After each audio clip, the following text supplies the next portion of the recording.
মকর সংক্রান্তি মানেই শুধু উৎসব নয়, মানে ঘরের কোণে ছড়িয়ে থাকা গুড়ের গন্ধ আর মায়ের হাতে বানানো গরম গরম পিঠে। তাই আজ আমি আর মা একসাথে পিঠে বানাতে বসে পড়লাম। নারকেল কুড়ে অর্ধেকটা সাদা নারকেল আলাদা করে রাখলাম, আর বাকি নারকেলটা কড়াইয়ে দিয়ে গুড় মিশিয়ে বানালাম অন্য একটা মিষ্টি রকম পুর। তারপর চালগুঁড়ি বের করে তাতে গরম জল ঢেলে বসে গেলাম মাখার জন্য।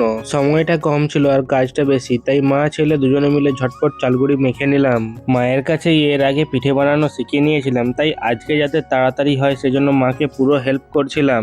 আর ঠিক তখনই বাবা এসে হাজির হয়ে গেল কালাকাঁদ মিষ্টি নিয়ে। ভাবলাম এটা দিয়েও বানাই এক প্রকার স্পেশাল পিঠে। সব রেডি হওয়ার পরে একটা বড় পাত্রে সব পিঠেগুলো ঢেলে গরম জলের আরেকটা পাত্রে বসিয়ে দিলাম সিদ্ধ হতে।